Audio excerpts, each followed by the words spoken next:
Australian Deputy PM Barnaby Joyce and 4 other politicians were wrongly elected because they held dual citizenship, a court has ruled. The High Court of Australia decision means 3 of the politicians, including Mr Joyce, are disqualified from office. The others quit in July. Australia's constitution prohibits dual citizens from being elected.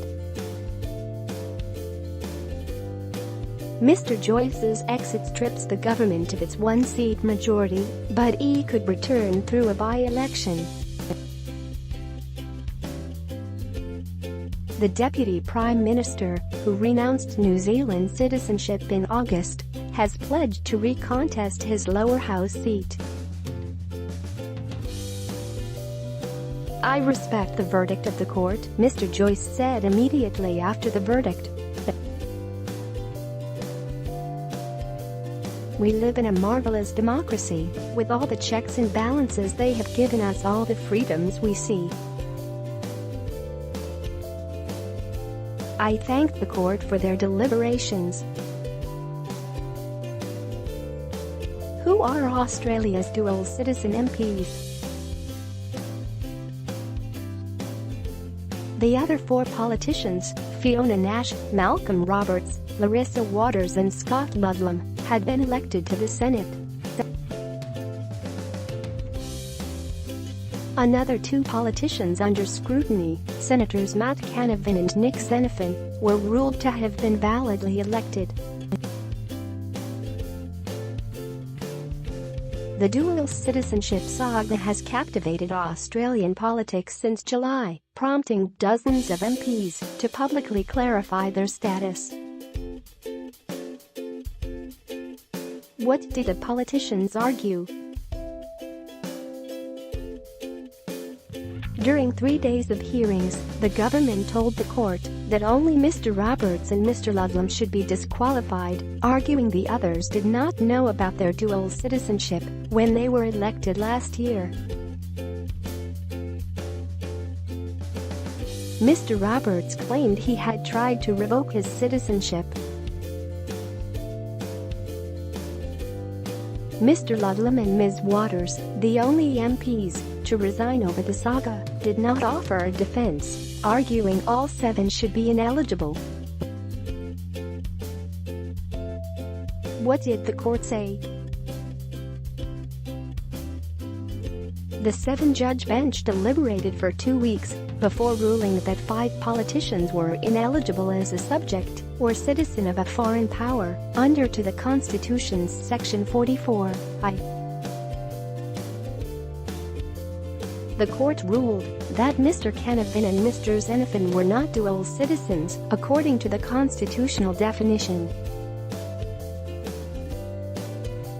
The court was not satisfied that Mr Canavan had attained Italian citizenship through descent, while Mr Xenophon's class of inherited UK citizenship did not give him full rights and privileges. What does it mean for the government?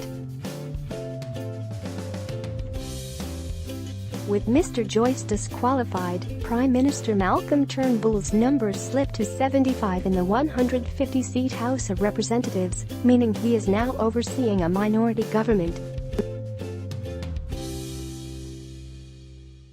However, Mr Turnbull could regain his 76-seat majority if Mr Joyce wins the by-election on 2 December. Mr Joyce is eligible to run now. He is a citizen of Australia alone. Under a minority government, Mr Turnbull will require support from independent MPs and minor parties to pass legislation in the lower house. He has also reshuffled his cabinet because both Mr Joyce and Ms Nash held ministerial portfolios. How a dual citizen crisis befell Australia. Another contest begins. J. Savage, BBC Australia online editor. This ruling ends months of confusion about what some had described as an out-of-date, if not odd, quirk of Australia's 1901 constitution. But that clarity brings only fresh uncertainty for Mr Turnbull. The Prime Minister had repeatedly expressed confidence that all three of his coalition members would be absolved by the court. Now he faces a parliament where he is more likely to lose votes and confront greater tactical maneuvering, at least for the time being. Most experts believe it is likely that Mr Joyce will win a by-election in his New South Wales seat, possibly with an increased margin. However, victory is not assured, and Mr Joyce could face many rivals. Will such intense national scrutiny affect the vote? A loss would be a blow for Mr Turnbull, who is already facing several political headaches, including heated debates over legalising same-sex marriage and recognition of Indigenous Australians. What has been the reaction? Mr Turnbull said he was disappointed in the court's decision, but stressed that his government still had 6 more MPs than Labour's 69. The decision of the court today is clearly not the outcome we were hoping for, but the business of government goes on, he said. Labour criticised Mr Turnbull for not immediately suspending Mr Joyce and Ms Nash after they referred themselves to the court in August.